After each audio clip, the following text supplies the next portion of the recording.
Welcome to another installment of Donning the Armor. This morning we will begin in Numbers chapter 33, verse 40.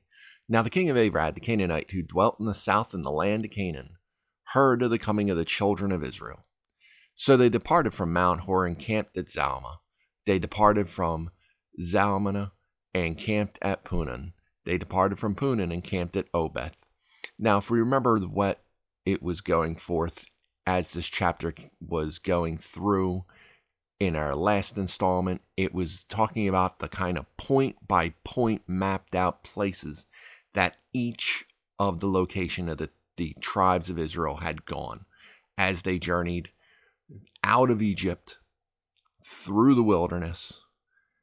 Then they rejected God and they continued along the way. And as they journeyed through the wilderness, this is each place, each pinpoint you would put on the map for the locations that they had entered and that they had ended up at. You know, there's a couple details as the king of Arad, which is where they went to battle. But right now, Moses, as he's recounting these pinpoints, is not recounting the details so much of what happened as far as just where they ended up, how they ended up here. They went to here, then they went to here. This new generation just being told of each place that they had been, that their parents and grandparents had been. Now they are at where they have gone, what the Lord has seen them through, and where he has led them and how he has led them to this point where they are at, where he is speaking to them. They departed from Obeth and camped at Abiram at the border of Moab. They departed from Aram and camped at Dibon Gad. They moved from Dibon Gad and camped at Almon the Bithraim. They moved from Almon the Bithraim and camped in the mountains of Abiram before Nebo. They departed from the mountains of Abiram and camped in the plains of Moab by the Jordan, across from Jericho. They camped by the Jordan from Beth Jesimoth as far as the Abel Acacia Grove in the plains of Moab. So this is where they're at now. And it's just saying this, we were here, now we're here, now we're here, now we're here. As we take a look at the roadmap we've taken through the different places. Now we'll get more into this as we move into Deuteronomy, this recap of everything that the Israelites have been through.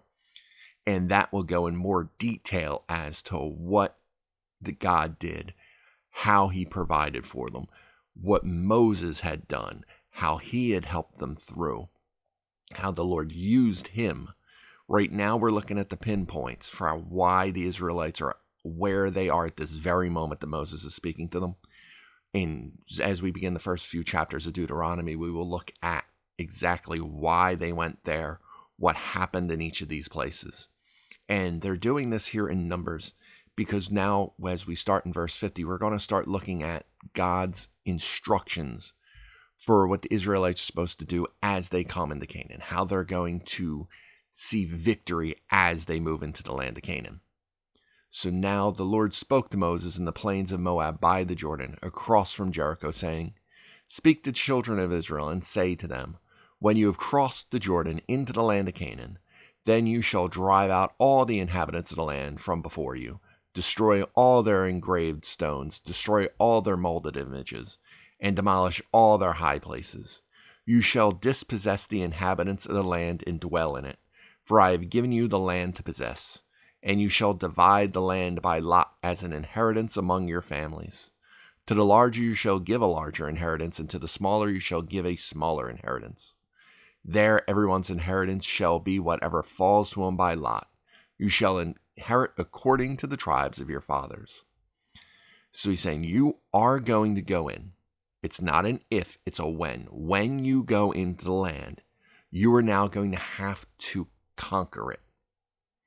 So that's why some people make the spiritual thought of, they try to spiritualize things a little bit too much and say coming through the Red Sea in front of Pharaoh's army, that's baptism. Going across the Jordan, that's going into the afterlife. But there's no battles in the afterlife for us. Christ has already won the battle. We already sit at this very moment in victory over sin and death. So going into the promised land isn't going into heaven. It's more or less the idea of now you are moving into that process of sanctification. You are now justified into the faith. Now you're going to have to be sanctified and refined into the image of Christ. You're going to have battles as you go through your Christian walk. As the Israelites were going into the land of Canaan, they were going to have to face battles. They were going to have to face giants. They were going to have to face armies. They were going to have to do it all while being the weakest, the smallest, the less likely to succeed. Because they were going to have God on their side, they would have to learn that they are relying on Him in the victory He has promised to bring them. He has already said, you will dispossess these people. I will go ahead of you. You just need to do as I command, and victory will be yours. Now I say, when you do go into the land, you do dispossess the inhabitants. Now your lots will be divided up. Your inheritance will be divided up, I should say, by lots. The bigger tribes, the larger tribes, they're going to get larger amounts of land. The larger families, they're going to get larger lots of land. But which lot is chosen, that'll be decided by lots. The Lord will decide. You are not going to fight amongst yourselves. You're going to draw lots. I will choose for you, says God. And then that's where you will be. You will not argue over it. You will not fight over it. This will be your inheritance. Because this is what I will give you. What I will do for you. This is what I'm going to bring to you. And this is what you really should be doing. Because what the Lord provides is greater than anything anyone else will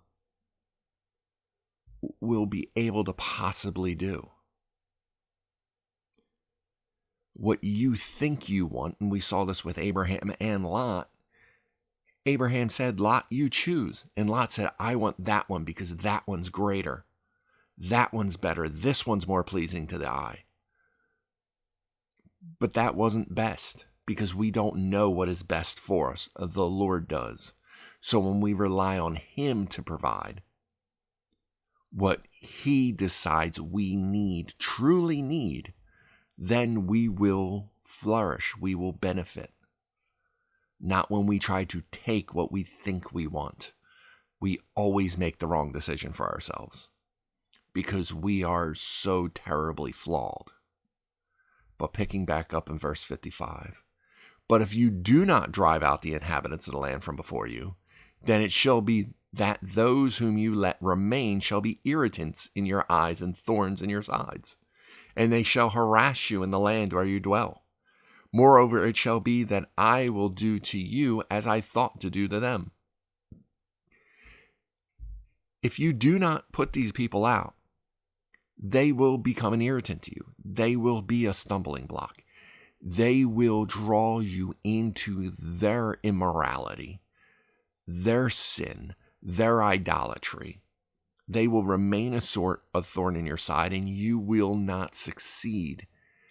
You will not have that level of success that you thought you'd have and that the Lord wants for you, because you are not letting them, you are not putting them out, you're giving them a foothold, I should say.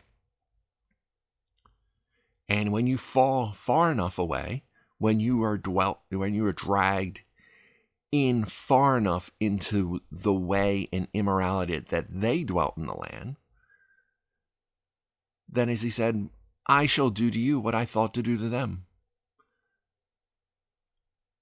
The way I'm going to throw them out of the land, I'm now going to throw you out of the land.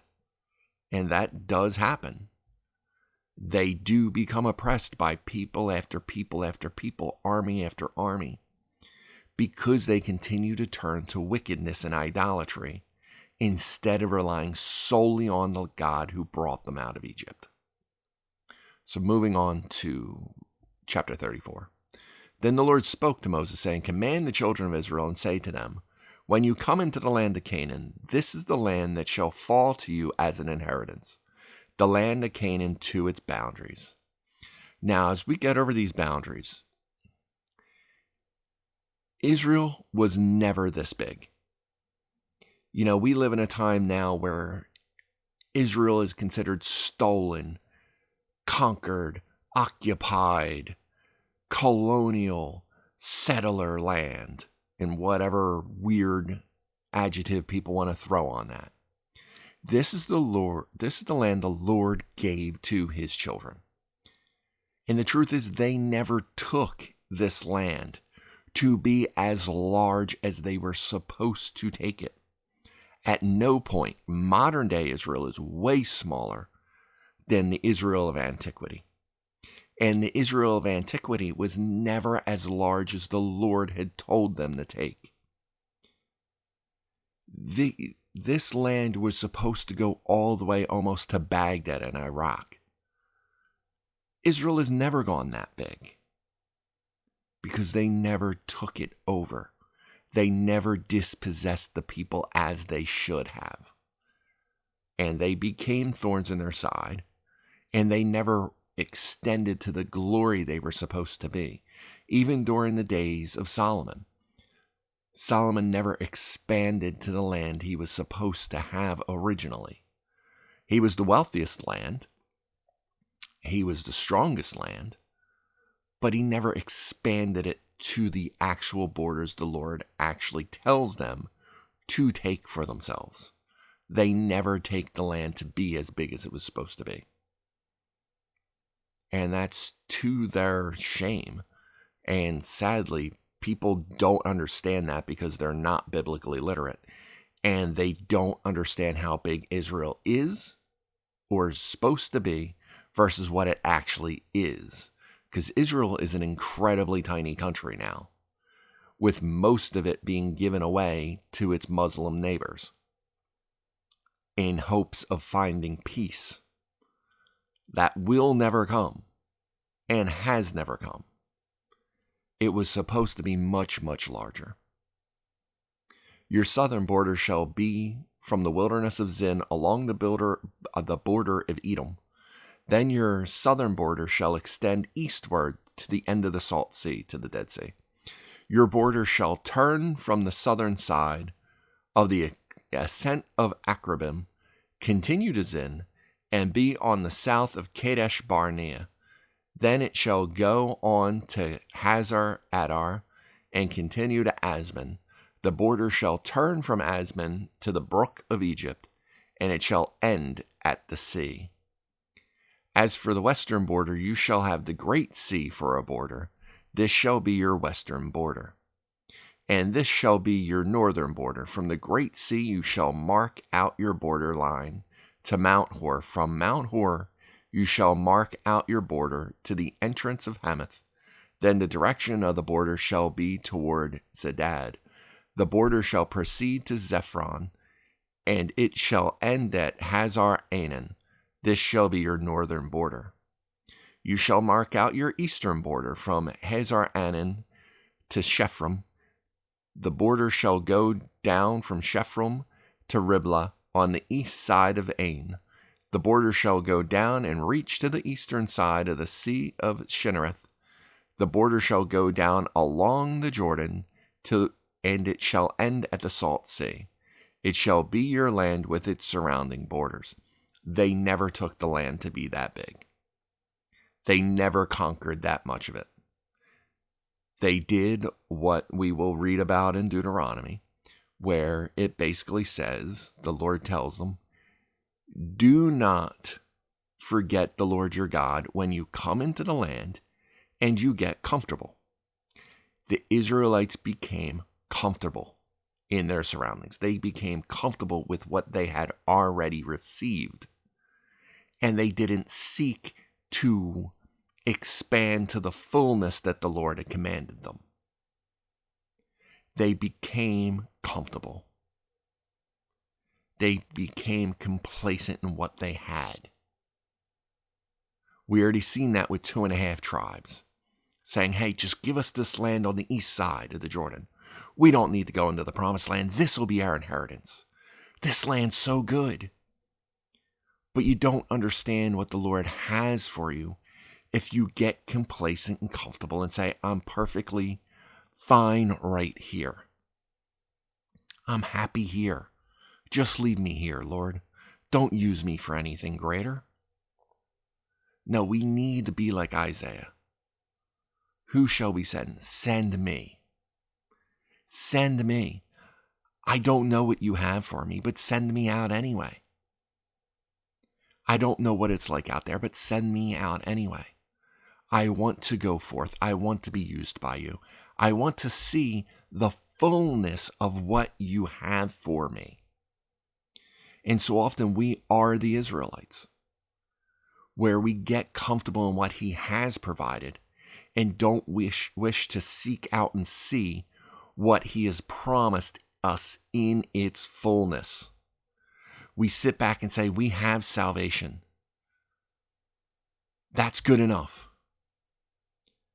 That's unbelievable. It's far more than we will ever and could ever deserve. But he's also promised us blessings in this life if we go forth with him.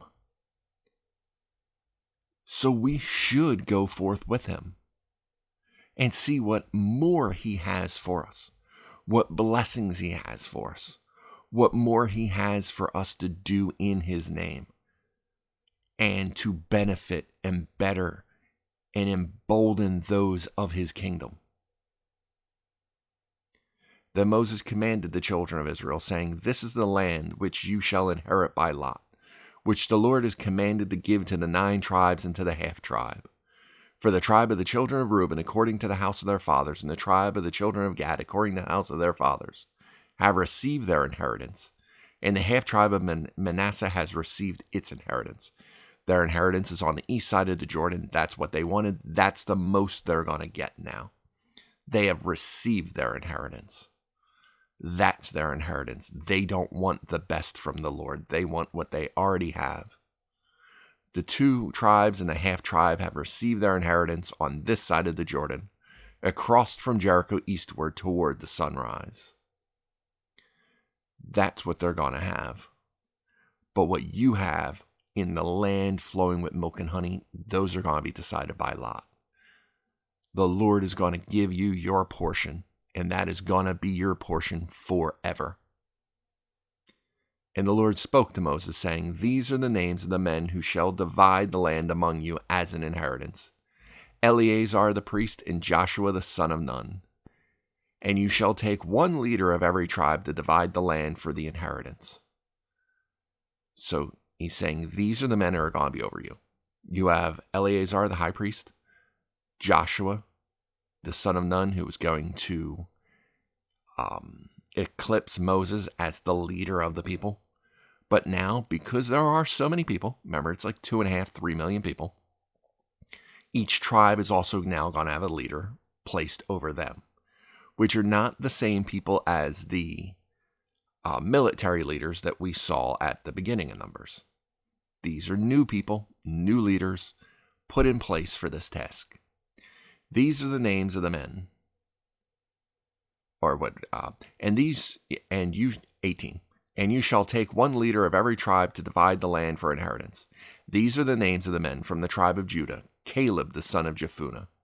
From the tribe of the children of Simeon, Shemuel the son of Amminahud. From the tribe of Benjamin, Elidad the son of Chislon. A leader from the tribe of children of Dan, Buki the son of Jogli. From the sons of Joseph, the leader of the tribe of the children of Manasseh, Haniel the son of Ephod. And a leader from the tribe of the children of Ephraim, Kemuel the son of Shiftan. A leader from the tribe of the children of Zebulun, Elzaphan the son of Parnak. A leader of the tribe of the children of Issachar, Pathiel the son of Azan. A leader from the tribe of the children of Asher, Alihud the son of Shimoni. The leader from the tribe of the children of Naphtali, Paduel the son of Ammihud. So these are the people who are now going to be leading the tribes, going to be dividing up the lots among their own tribes. They're going to be the ones overseeing this entire giving out of the inheritance after they go into the land and begin to conquer it. These are the ones the Lord commanded to divide the inheritance among the children of Israel in the land of Canaan. So these are going to be the people. These are now the new leaders. These are the ones who are going to oversee their tribes, oversee the allotment of land and the inheritance. A great burden, a great duty, and a great honor to be used in this way by the Lord. But moving on to chapter 35. And the Lord spoke to Moses in the plains of Moab by the Jordan across from Jericho, saying, Command the children of Israel that they give the Levites cities to dwell in from the inheritance of their possession. And you shall also give the Levites common land around the cities. So, as they go into the land, they're going to be setting up their own lands by lot, their own cities. And we've spoken about the cities of refuge. We're going to read about that more as the different books. We're going to read about it in Deuteronomy, a little bit in Joshua. So they're going to say the Levites, because they do not have an inheritance, and they're going to be spread out among all the people across all the promised land to help lead them in the proper ways and proper worship of the Lord, that they now need to have their own cities to dwell in. And that they're going to come out of the land that is allotted for each tribe. Each tribe is going to have to give the Levites their own cities inside their allotment, inside their inheritance. And they're also going to have to give the Levites some common land around the cities that they have. That way they can also farm, that they can also keep animals. That way they also have a way to provide for themselves the way that all the other tribes do. They shall have the cities to dwell in, and their common land shall be for their cattle, and for their herds, and for their animals. The common land of the cities which you will give the Levites shall extend from the wall of the city outward 1,000 cubits all around. And you shall measure outside the city on the east side 2,000 cubits, on the south side 2,000 cubits, on the west side 2,000 cubits, and on the north side 2,000 cubits. The city shall be in the middle. This shall belong to them as common land for the cities. So the Lord's even explaining, look, this is how big the Levite cities are going to be. This is the way all their cities are going to be laid out. This is the size of the cities. Because he doesn't want the Levites to take advantage of the tribes, but he also doesn't want the tribes trying to shortchange the Levites. So he's saying this is exactly the size of each of these Levite cities that is going to be inside your land. Now, among the cities which you give to the Levites, you shall appoint 6 cities of refuge, to which a manslayer may flee, and to these you shall add 42 cities. So all the cities you will give the Levites will be 48. These you shall give with their common land. And the cities which you will give shall be from the possession of the children of Israel. From the larger tribe you shall give many, from the smaller you shall give few. Each shall give some of its cities to the Levites in proportion to the inheritance that each receives. So the larger tribes are going to have to give up a few more cities because they have a few more places. But there's going to be 6 special cities. 6 special cities of refuge put aside for everyone to run to in case of, this is the way that would happen in case of manslayer. It's not manslayer as in a murder, it's manslayer as in manslaughter. It's unintentional. Then somebody can run there. We'll get into that in a couple of minutes. But so that they'll have 6 cities of refuge that the Levites have to maintain. That's actually for the benefit of all of the tribes, not the Levites in particular. They will also have 42 other cities, that way that they can minister the workings of the Lord to the people, so they try to keep them in the right walking properly in the way of the Lord. See that this will fail time and time again, but this was the idea. And that they were to give in proportion to their inheritance. You had a big plot of land, you were to give up more cities. Small plot of land, maybe you'd only have to give up 1. Because you need to be able to give something to the Levites. You need to be able to give back to God, whether you have a lot or a little. We look at tithing. We look at different things, and the Lord, throughout this Old Testament, we have seen him make provisions. You need to give tithes. You need to make sacrifices. You need to do this. And at each time he breaks down how this has to happen. He gives away for the most impoverished among the Israelites to also give back, to also be in right standing with the Lord. Every time he gives an opportunity to give back, because when our hearts are changed and seeking the Lord, we should wish to give back to the Lord. Our generosity should be for those who minister to us. When we take from a church, and not take as in resources, churches do give resources out to those in need. And if you receive that, that's why they're there, to bless you in your time of need. But those of us who don't need that, what we are taking from our church, from our local church that we attend, we are taking time, we are taking knowledge, we are taking fellowship. And we should give that back. Oftentimes, we should give it back in service with our own time. But we should also give back a portion of money. We should tithe to our church, not as the 10% or the old covenant tithing laws, but we should give back as we feel led to give back. If we are taking from someone else, we should give back. Churches all around give so much, and in this day and age of being able to stream services, which streaming a service is no substitution for gathering in fellowship in your local church. That's there for the people who cannot be there. So for your local church, you should still be attending the church, fellowshipping, not forsaking the gathering of the brethren, as we're told in the epistles. But as someone like I myself, I watch the live stream services of multiple churches, not just my local church. I attend my local church for their services, and then I watch other churches' live streams at a later date throughout the week to be fed more and more and more.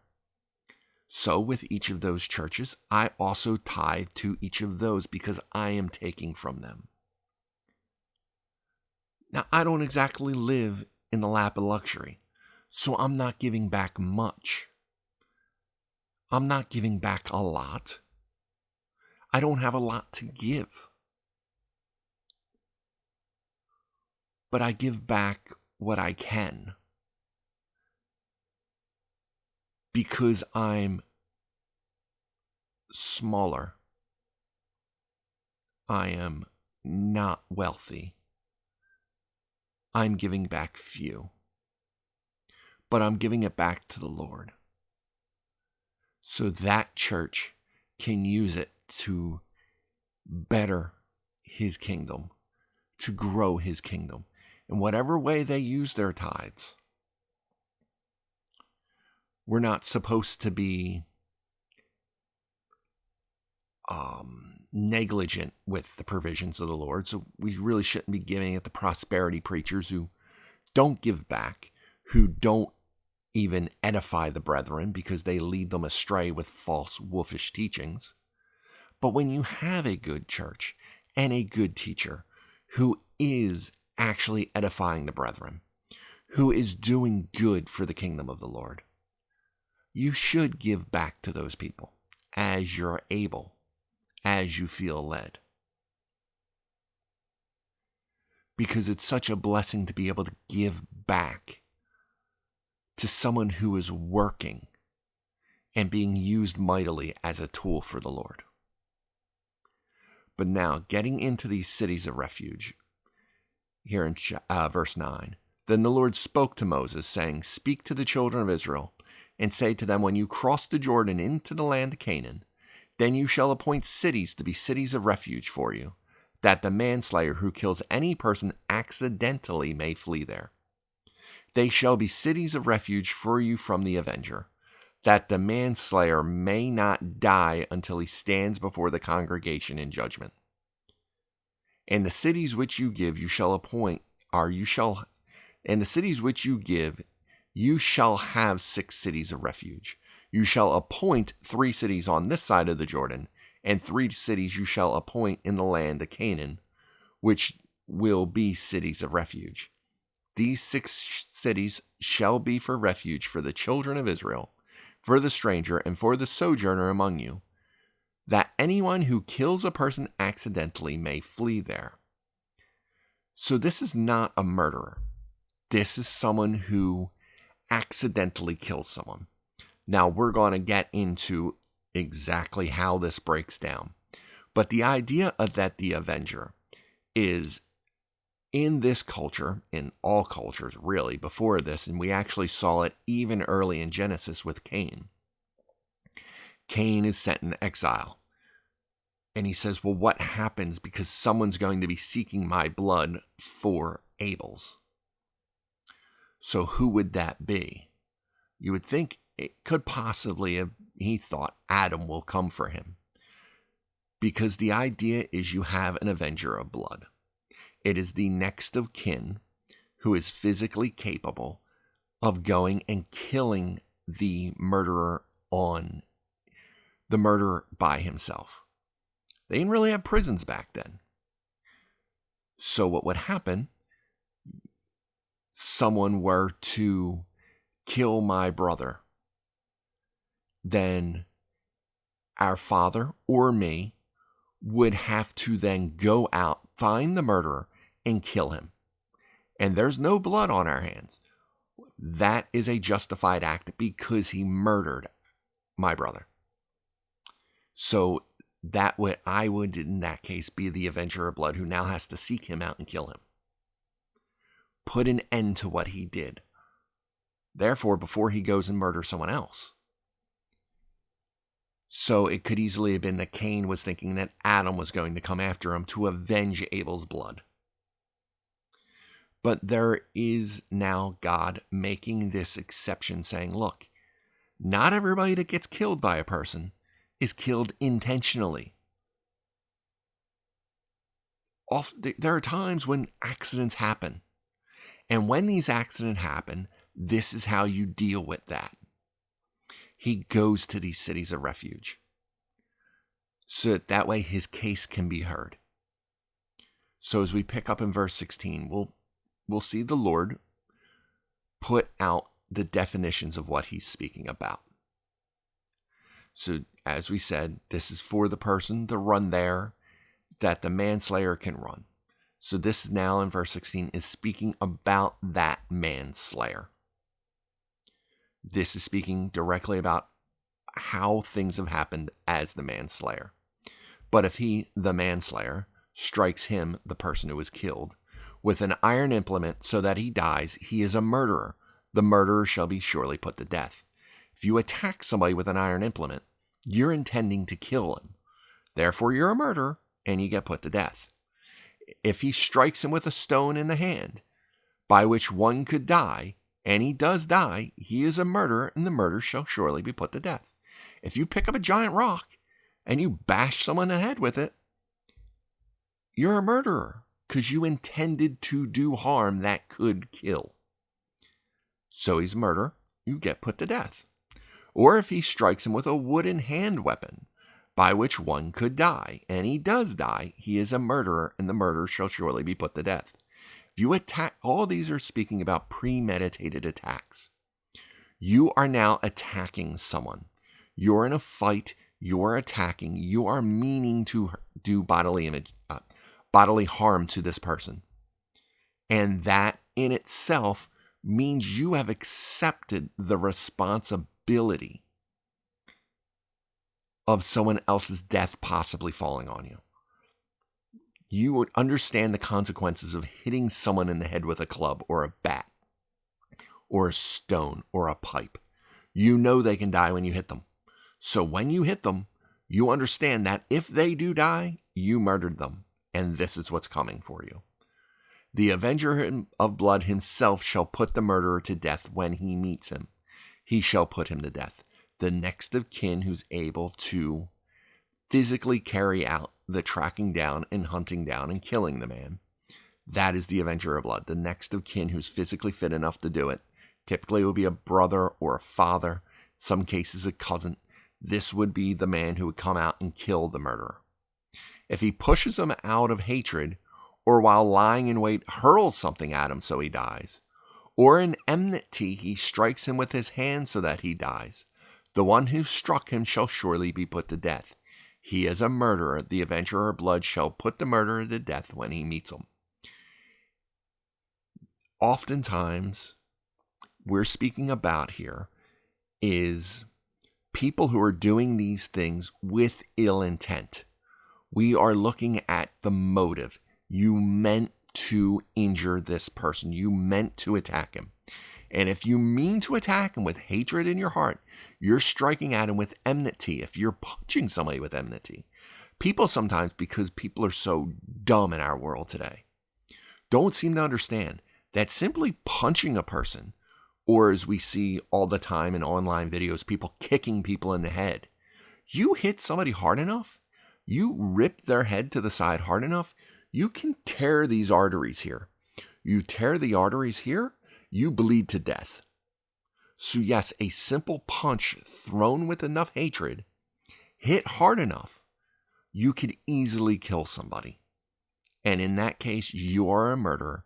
And in this society, the avenger of blood is coming for you to kill you when he meets you.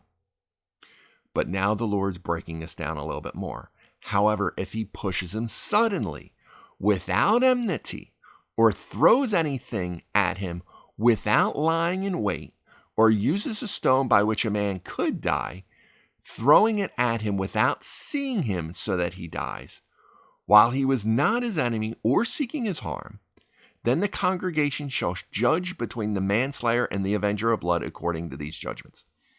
So if people, like, you shove them, you're playing around almost.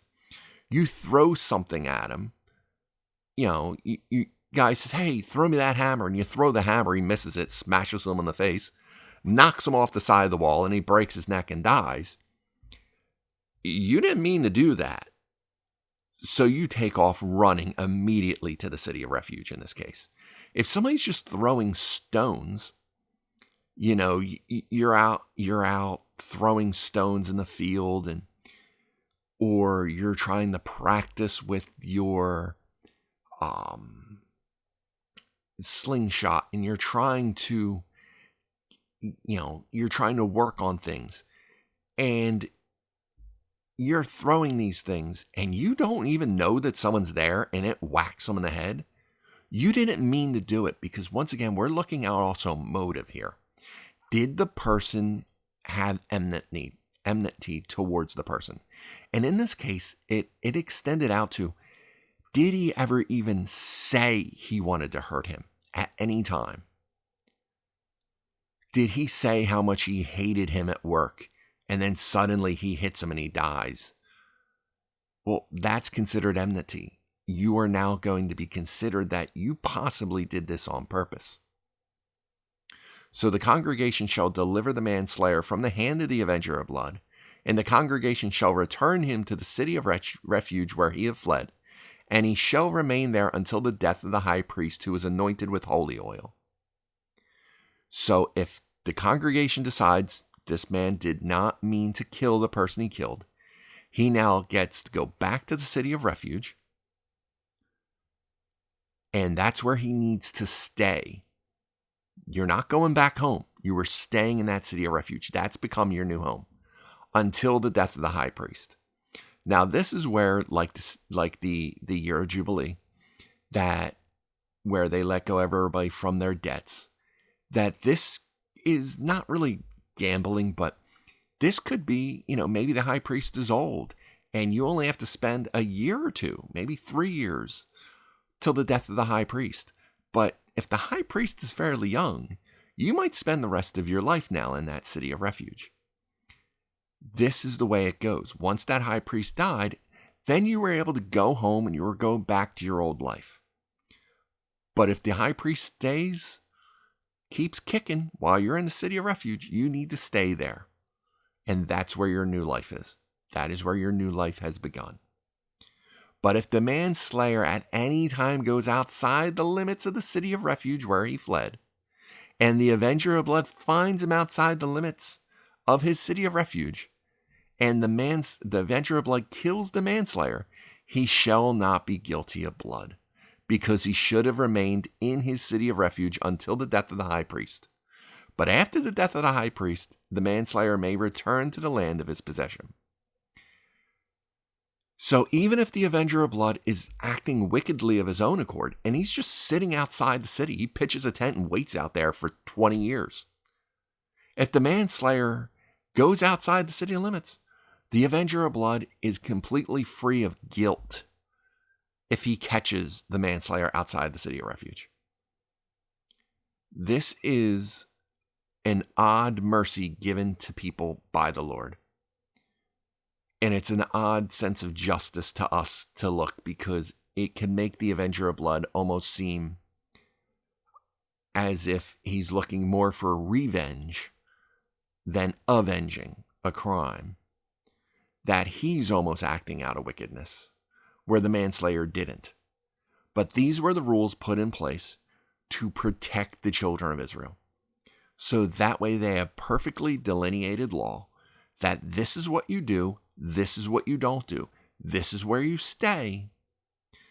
Because if that avenger of blood attacks you after the high priest's death, then now he has become a manslayer. He has become a murderer. The Lord provides for his children. He provided a way that no other civilization at the time had. A just civilization that no one else was familiar with, because he gave the benefit of the doubt to people. There wasn't the viciousness of other cultures and societies of antiquity. And people were responsible for their own actions.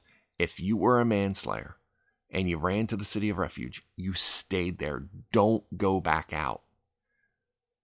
Because then what will happen to you is on your head. The Lord has given you mercy, and you took advantage of that mercy and went out and tried to do your own thing. And these things shall be a statute of judgment to you throughout your generations in all your dwellings. Whoever kills a person, the murderer shall be put to death on the testimony of witnesses. But one witness is not sufficient testimony against a person for the death penalty. Moreover, you shall take no ransom for the life of a murderer who is guilty of death, but he shall surely be put to death. So, you have a murderer, you need more than one witness. One witness isn't enough. You can't have one person just saying, no, I saw this person do something, he now deserves to die. No, you now need to have corroboration, which is what the Sanhedrin was doing to Jesus when they took him in. They were struggling to get two witnesses to agree to actually put him to death until they found two liars who did it.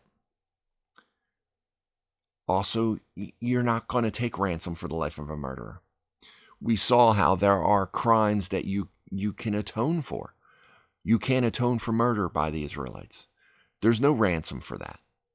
Doesn't matter how wealthy he is. He's a murderer. He gets put to death. Period. Justice will be done in the eyes of the Lord. And you shall take no ransom for him who has fled to his city of refuge, that he may return to dwell in the land before the death of the priest. When he goes to that city of refuge, that's where he stays. No amount of money will help you overturn this. He has to stay there. These rules must stay intact and preserved to do the justice the Lord has set forth before his children. So you shall not pollute the land where you are, for blood defiles the land, and no atonement can be made for the land.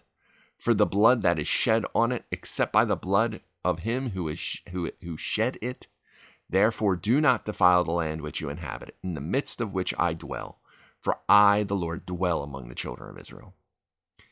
Saying, do not pollute this land with your own attempts at justice, because this is my land. I live here in amongst you. You will do as I say and have the justice I set forth. I dwell among you. Do not defile this land, therefore, or I will remove you from it. Because this is my land that I am giving as an inheritance to you. Once you do this, once you pollute these lands, you are not making atonement for that. Do not shed blood on this land, except the blood of the murderer who shed blood first.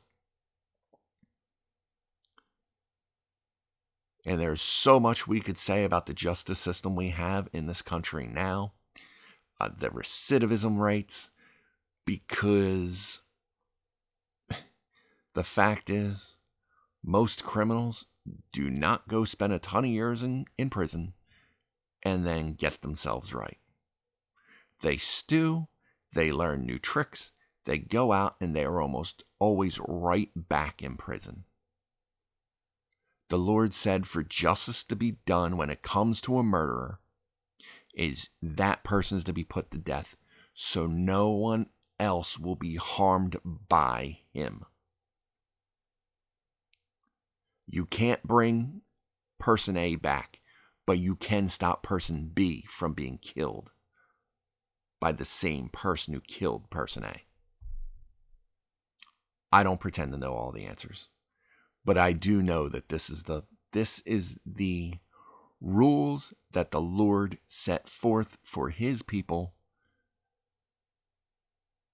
and not all of them translate to the world we live in now, because you were dealing with a specific time, specific culture, and specific part of the world.